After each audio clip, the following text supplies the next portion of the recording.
নমস্কার। তো আজ আমি পাঞ্জাবিটা যে করছি, তো এটা আমি এমন একজন মানুষের জন্য করছি যে আমার জন্য খুবই স্পেশাল। অ্যাকচুয়ালি ভদ্রলোকের বয়স হলো অনলি 3 ইয়ার্স, 3 বছরের একজন ভদ্রলোক। তো বুঝতেই পারছেন কত স্পেশাল উনি। তো ওনার জন্য আমি একটা পাঞ্জাবি ডিজাইন করছি। তো আমি ওনারটা আমি ইয়েলো কালারের মধ্যে করছি। তো ভাবলাম ইয়েলো আর রেড তো খুব কমন একটা কম্বিনেশন। তো স্কাই কালার প্লাস বাচ্চাদের ওই স্কাই পিঙ্ক এগুলো খুব মজা লাগে। তো এইবার আমি ট্রাই করলাম যে একটা নতুন কম্বিনেশন দিয়ে ট্রাই করব। নতুন কম্বিনেশন একটা মানে নিজেও এক্সপেরিমেন্ট। অ্যাকচুয়ালি ওর মা আমাকে মানে কোনো কালার কম্বিনেশনের কোনো প্রেফারেন্স দেননি, বলেছেন তো আমার যা ইচ্ছা। তো আমি ভাবলাম তো বাচ্চাদের জন্য এই পিঙ্ক কালার ব্লু কালার এগুলো মানে খুব ওদের জন্য খুব মানে ওদের খুব পছন্দ হবে আর কি। তো আমি স্কাই কালার দিয়ে ডিজাইনটা করছিলাম। তো এটার মধ্যে আমি লটাসের মোটিভ দিয়েছি, কলকা করেছি। তো আরও ভয়ে ছিলাম কারণ সম্পূর্ণ ডিজাইনটা আমার চয়েস করা। ওনার কোনো ওর বাচ্চাটার মার কোনো প্রেফারেন্স ছিল না যে ওরকম করতে বলবেন, বলছে যা যেরকম আমার ইচ্ছা আমি সেরকম ডিজাইন করবো। তো এটার মধ্যে আমি লটাস রেখেছি আর ওইটা নেক ডিজাইনে ঠিক কলারের নিচে আমি কিছু কলকা মোটিভগুলো করেছি। তো এক হাত দিয়ে ভিডিও করা, এক হাত দিয়ে কাজটা করা খুব কঠিন হয়ে যায়। তো আমি পুরোটা ক্লিপ নিতে পারিনি। তো আমি একটু মিডিলে যখন ভেবেছি যে আমি কমফোর্টেবল আছি ভিডিওটা করতে, তো আমি ভাবলাম যে তখনই আমি ভিডিওটা করব। তো এটার জন্য দেখবে আমি অনেক সময় মিডলে আমার দেখবে কাজটা মানে কন্টিনিউয়াসলি না, একটু অল্প করে করেছি। তো এই নেকের ডিজাইনটা আমি প্রথম ভেবেছিলাম যে আমি নেকের ডিজাইনটা দেবো না। তারপরে ভাবলাম যে বড়দের যদি নেকের ডিজাইন থাকে তো ছোটদেরও থাকা উচিত। আরও তুমি একজন স্পেশাল মানুষ। তো এটার জন্য আমি একটা বেবি দুর্গা ওনার জন্য আমি ড্র করেছি। আর আরেকটা কথা, আমি মা দুর্গার সঙ্গে একটা সিংহ দেখিয়েছি, কারণ ওই বাচ্চাটা মানে ভদ্রলোকের সিংহটা খুবই পছন্দ। উনি কার্টুন দেখলেও সিংহ দেখেন, ইভেন কি মানে উনি সিংহকে সিংহদেব ডাকেন।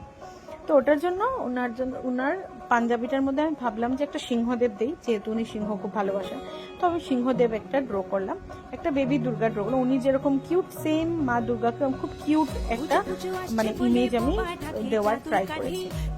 তো যেহেতু ইয়েলো কালারের পাঞ্জাবি, তো এখানের মধ্যে সব কালার তো ফুটে আসবে না। ভেবেছিলাম প্রথম ইয়েলো কালার শাড়ি দিব, তো এটা হোয়াইট কালার পাঞ্জাবি হলে আমি ইয়েলো কালার শাড়িটা দিতে পারতাম। তো ইয়েলো যখন পাঞ্জাবি, তো ভাবলাম রেড কালারের আর পাটটাও হোয়াইট দিলে ভালো লাগবে না, তাই আমি গ্রিন কালারটা করেছি। তো দেখো আমাদের সিংহদেব কালার হয়ে গেছে।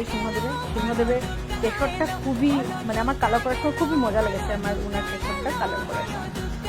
তো তারপর ওনার চোখ দুটো এটা তো ব্রাইট করতে হবে, বিকজ যেহেতু এটা কার্টুন, তো অবভিয়াসলি দুর্গা মার চোখ বলো সিংহদেবের চোখ বলো আমার একটু অ্যাট্রাকটিভ করতে লাগবে। তাই আমি ওদের চোখটা মানে একটু বড় রেখেছি, যাতে মানে যে কোনো বাচ্চাদের বা যাদের চাইল্ডিশ মাইন্ড বলতে পারেন, তো ওদের পছন্দ হবে আর কি। দেখলেই মানে একটা কার্টুন ফিল আসবে। মানে সবসময় যে দুর্গা একদম সিরিয়াস থাকেন তা তো না, সব বাচ্চাদেরও তো নিজেরও তো একটা ইমাজিনেশন থাকে। আমরা যেরকম বড়রা দুর্গা মা ভাবলেই আমরা 10 হাত সেই আমরা এরকম থাকি, একটা বাচ্চাদেরও তো ইমাজিনেশনে কিছু না কিছু একটা ইমেজ থাকবে, মা দুর্গা বা সিংহদেবের তো কিছু একটা থাকবে। তো ওইটাই আমি ভাবলাম যে ওর ইমাজিনেশন অনুযায়ী আমি একটা দুর্গা মানে মা দুর্গার একটা ইমেজ আমি এখানের মধ্যে ক্রিয়েট করব। তাই একটু কার্টুন ভেরিয়েশনটা রেখেছি। জেনারেলি আমি আরেকটা পাঞ্জাবিও করেছি, আশা করি আপনারা আমার আগের পোস্টে দেখেছেন, হোয়াইট কালার পাঞ্জাবি। ওটার মধ্যে আমি যেহেতু বড়দের পাঞ্জাবি, তো ওটার মধ্যে আমি মা দুর্গাটা একটু ম্যাচিওর্ড রেখেছি, মানে মা টাইপের। এখানে মা দুর্গা একটু কিউট করে রেখেছি। তো যেহেতু আমরা জানি যে শারদ উৎসব আমাদের শিউলি ফুল ছাড়া ইম্পসিবল, তো শিউলি ফুলটাও আমি দিয়েছি। দেওয়ার পরে আমি দেখলাম যে আমার পাঞ্জাবিটা কমপ্লিট হয়ে গেছে। আর বেশি কিছু দিইনি, দিলে বেশি কমপ্লেক্স বা একটু চাপড়া হয়ে যাবে, মানে একটা বাচ্চাদের ডিজাইনের জন্য একটু বেশি হয়ে যাবে, তাই আর আমি আর কিছু ডিজাইন দিইনি। তো এটা পুরো ফুল ভিডিও আমার পাঞ্জাবিটার, আপনারা দেখে একটু কমেন্ট করবেন যে আপনাদের কিরকম লাগে।